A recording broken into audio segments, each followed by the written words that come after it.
So first we're going to check out our sketch and we're going to draw that on our final draft paper. Remember, with your horizon line, you can use a ruler or not. So I did show you a way to line pull and draw your horizon line without a ruler. However, this is a man-made garden. I'm using a ruler.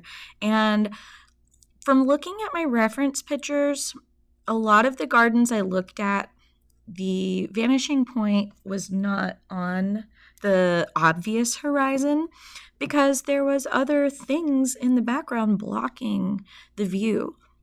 So now I'm going to add in the bushes and I'm going to connect the corners to my vanishing point.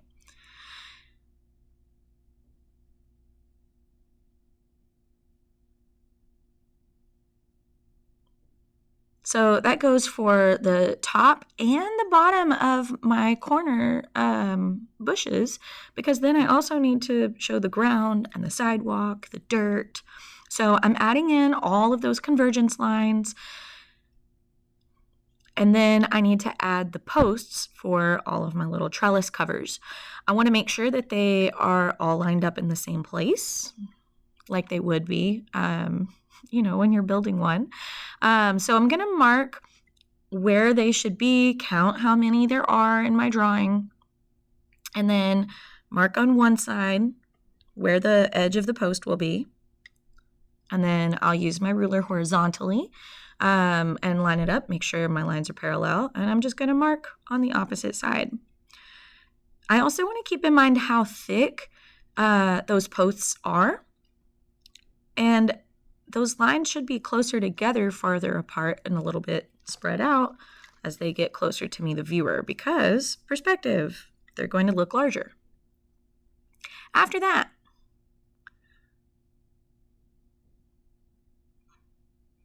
well,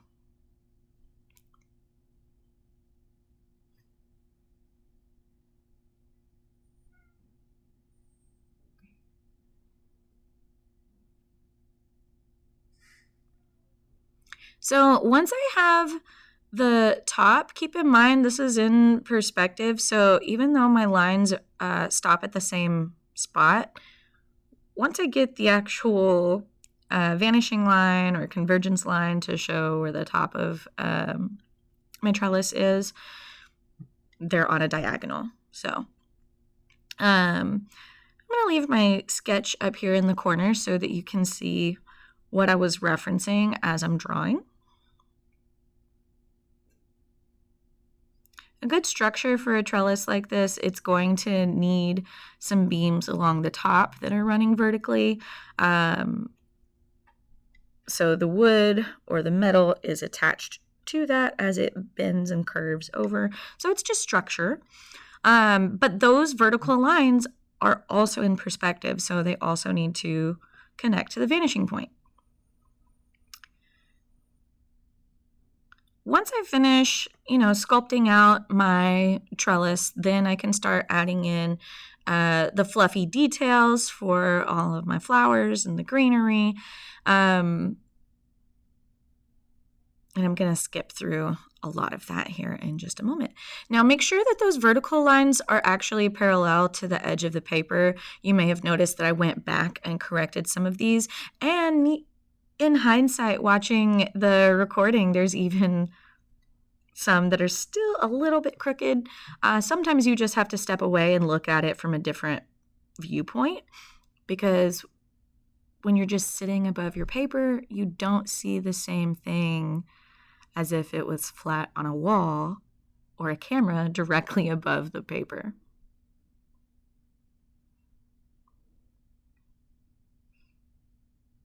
Now, I'm not drawing in a ton of detail. With watercolor, it is transparent, so any pencil marks that you leave on the paper will be visible. So as I'm going in and erasing all my unnecessary lines, I'm also kind of lightening the ones that were a little bit too dark.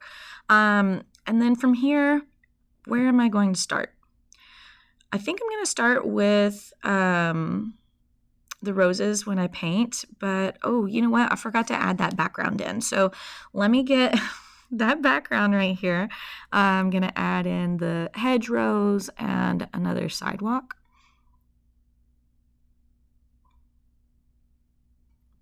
Now it's time for painting. So activate all of your watercolor. Just add some clean, fresh water to all of your pans before you begin painting.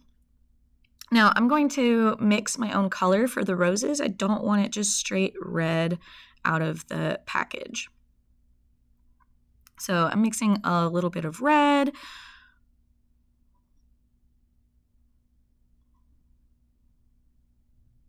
with a little bit of violet, just a small amount. And I'm starting with my roses because if I did a flat wash for all of the green around it, it's going to have a green undertone, and I don't want that. I want them to look as pink or as red as possible, meaning it's just the white paper underneath. So I'm going to add all these in first, and then when I get to the green, I'm going to have to be very, very careful that I don't overlap or let my colors run together. You have to be mindful with watercolor so that your paint doesn't run together.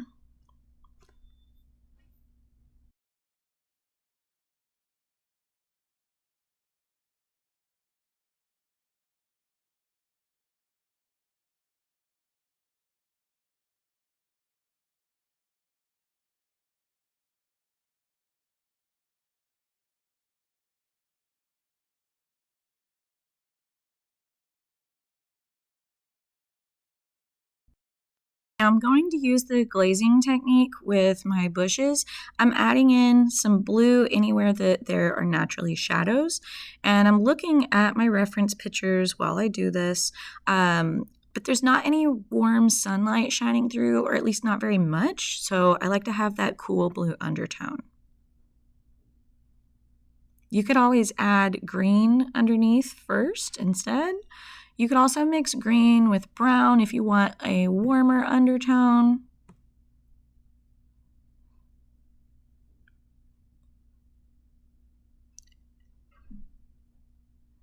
And I've said this in class before, but wet on wet is one of my favorite techniques.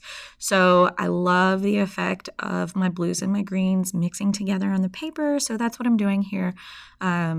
Just to get the undertone for my leaves. Of course, when this is dry, I will go back and add in some details, get some crisper edges, get some darker shadows. This is just my underpainting.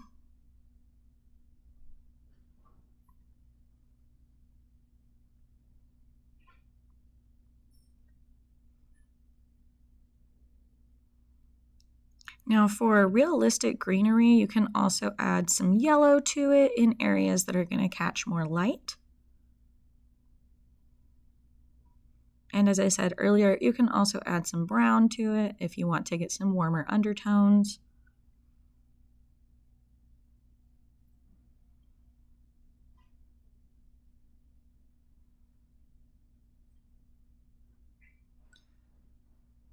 And with watercolor, keep in mind, you're also building up your color. You can always get darker, but you cannot get lighter.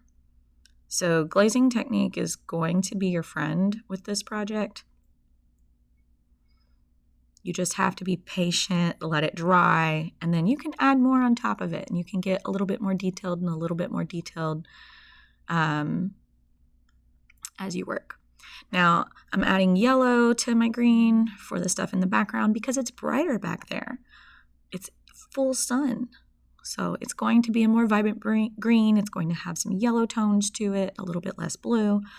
And then I'm also going to end up adding that to my bushes down below now that my blue is just about dry.